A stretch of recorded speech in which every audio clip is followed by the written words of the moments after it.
I never thought one decision could change everything between me and my husband. But it did. And the worst part? It was his idea. And I said yes. It all started 3 months ago. My husband, Farhad, walked into the living room one evening with that excited spark in his eyes. I was folding laundry, distracted, tired after a long day, but he seemed unusually enthusiastic. "Zara," he said, "I've been thinking. We should try something different. Something bold." I paused. Bold? What kind of bold? He smiled. "Let's open up our home to a paying guest. Just for a while. One of my colleagues, Danish, is coming from another city. He needs a place to stay. It's temporary. And we could use the extra income, right?" At first, I was hesitant. Sharing our space with a stranger? It didn't feel right. But Farhad was so sure. So confident. "It's just for a month," he promised. "And he's a friend.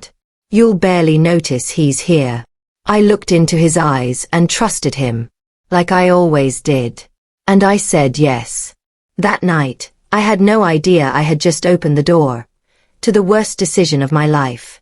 Danish moved in the next weekend. He was polite. Friendly. Too friendly, maybe. He was younger than I expected. Tall, sharp, always dressed well. He seemed to have an answer for everything. Always laughing. Always complimenting. The first few days were normal. He stayed in the guest room. Kept to himself. Didn't make much noise. But by the second week, things began to change. It started with small comments. "Zara, you cook better than any restaurant." Or, "I can't believe Farhad is lucky enough to have a wife like you." At first, I brushed it off as harmless flattery. But slowly, he became bolder. One day, I walked into the kitchen and found him standing too close. "Do you ever wonder if you settled too soon?" he asked. I froze. "Excuse me." He smiled casually. "I mean, someone like you. You could have had anyone." I didn't even know how to respond. I told Farhad about it that evening, expecting him to understand, to protect me, to ask Danish to leave. But Farhad just laughed. "Danish jokes a lot," he said. "Don't take it seriously." Was I overreacting? Was I imagining things? I began doubting myself. Until one night, when everything became crystal clear. It was around 11 p.m. Farhad was out late. "Work emergency," he said. I was in the living room, reading. Suddenly, Danish walked in and sat next to me. Too close. "Why are you always alone, Zara?" he asked softly. I stood up. "Excuse me. You deserve more than this boring life. You're beautiful. You deserve attention. Real attention." I felt sick. "Stop it. Right now," I snapped. He stood up too, smiling in a way that made my skin crawl. "You don't have to pretend," he said. "Farhad doesn't even see you anymore." But I do.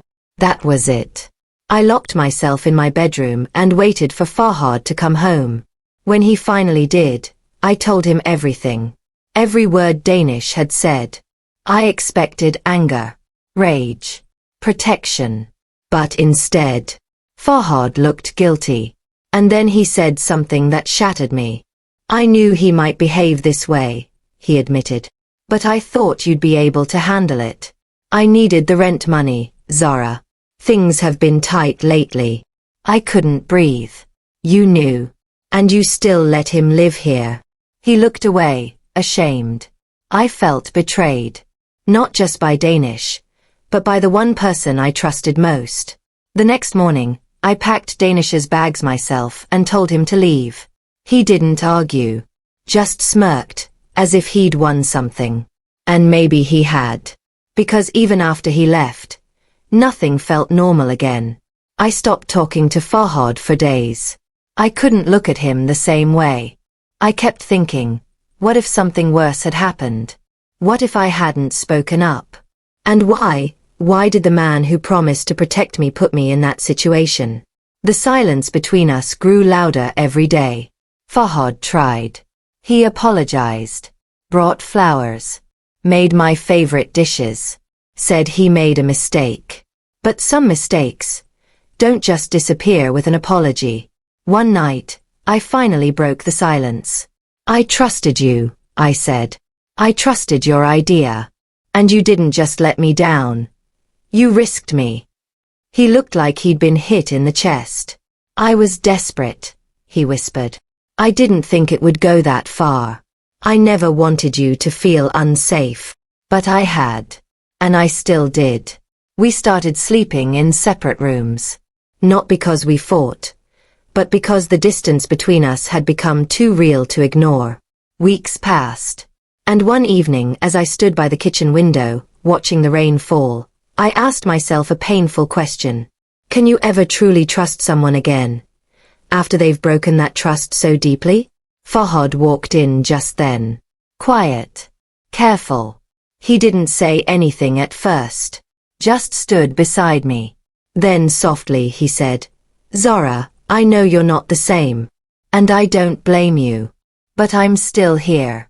And I'll keep showing up every single day until you believe in me again. It wasn't a grand gesture. It wasn't a perfect apology. But it was honest.